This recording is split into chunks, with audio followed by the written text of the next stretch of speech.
What is going on, guys? I'm Daeshawn over at JustGamingCentral, your one-stop shop for everything gaming related. Now, I want to start off by saying I am new here and I will be doing a lot of video game news. So jumping right into it, headlines everywhere, we've already seen it. Xbox Series S has finally been announced, as well as the $300 price point. Now, this $300 price point is a low entry point for next-gen gaming. That is the most important thing about this. It is a low entry point getting players into that Microsoft ecosystem so that they're hopping in, Game Pass, playing these new games, all at a low budget. Now, there is a financing option. It's something like $24 a month for the next 2 years, but if you do the math on that, it comes out to $600. So there's no reason to do that unless you absolutely need to. I guess it's good that they're giving you that option, but if you look at the value, it doesn't really make sense. However, that $300 price point is very enticing. Even if you were going to look at the PlayStation 5, you could still go, hey, you know what? For $300, I can still get into the Xbox ecosystem. With that and Game Pass, Microsoft is definitely aiming to get as many people on board with the Microsoft family as possible. It's smart, and I'm excited for it. Now all that's left is to hear that final price reveal for the Xbox Series X. Now, rumors has it that it comes out at $500, but we will have to wait and see. They said that they will not be beaten by PlayStation 5, and that is the most important thing. Now, moving right into the next story, Crash 4 has finally announced its final playable character that is, and that is Tana. Now, fans of the series will actually remember Tana. She was Crash's girlfriend and kind of played the damsel in distress role. And Toys for Bob's, the developer of this Crash 4, was not having it. They said Tana has to be a more built up character, solidified character on her own. She has to stand on her own and make players want to engage with her. So instead they gave her an entire new look, and she looks great. She really does. The mechanics around her are a little bit different. She has a wall bounce and a grappling hook. She actually looks a lot of fun. It changes up the gameplay. So this is a very welcome change for the game. It changes up the pace of the game as well as reinventing an old character. It's a familiar character, but in a new style. Looks great, and I'm all for it. So I'm excited to play it. Now, next up, we have even more info on this Apple versus Epic, Epic versus Apple, whichever way you want to cut it. This entire scenario is absolutely ridiculous. Well, now Apple is countersuing Epic. Apple's saying that Epic is just pretty much whining over loss of money, or however you want to put it. And if you want to check out the entire story, it's over on Polygon. I'll make sure to link it down in the bio below, but check that out.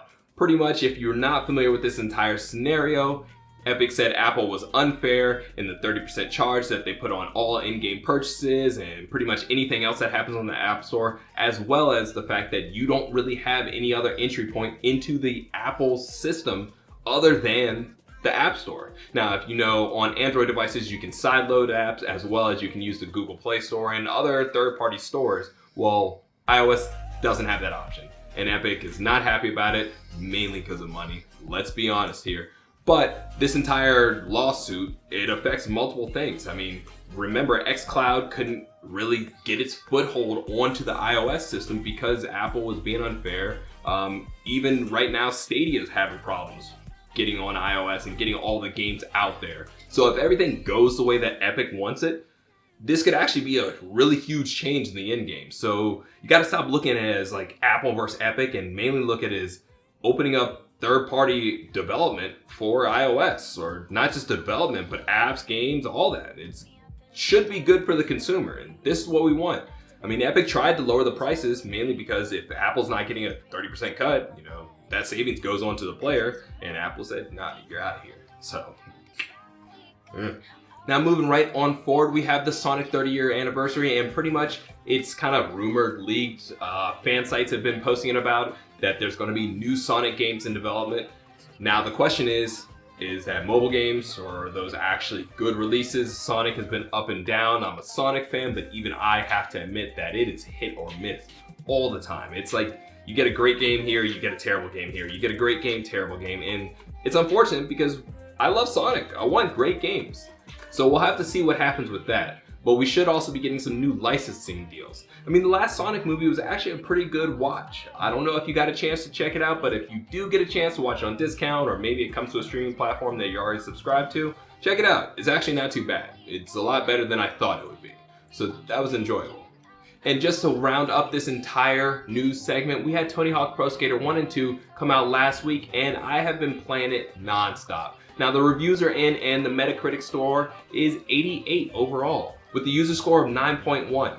This game is exactly what a remake should be doing for games. It's not just built on nostalgia. I mean, granted, now that is a huge factor of it, but Tony Hawk games have been missing, a good Tony Hawk game that is, have been missing from the public eye. I mean, we had Tony Hawk Pro Skater 5 and nobody wanted that. And before that, we had Ride and all those other abominations nobody wanted. So this 1 and 2 is a return to greatness, and it feels good. You have the introduction of new characters as well as the old characters in their old models. It feels like you've actually aged with the game, and it feels so damn good to play this. Hearing the old soundtrack as well as the introduction of these new songs, it just feels right. I'm glad that the user base is loving it, as well as I'm glad that the critics are loving it. This is exactly what Activision needed to do with a franchise that is so beloved, and I am A-okay for it. Now that's all we have for this weekly roundup. I don't even know what to call it yet. Maybe Week Back Recap or News Weekly or whoever. If you have a good name, go ahead and leave it down in the comment section below. And also, I have a question for you. Are you excited about new Sonic games? Be honest with me, because I always feel like I'm the only one who's ever excited about Sonic games. So if you are excited, go ahead and leave a comment down below and tell me what your favorite Sonic game is. So if you enjoyed this, make sure to leave a like, go ahead and subscribe, and see you next week.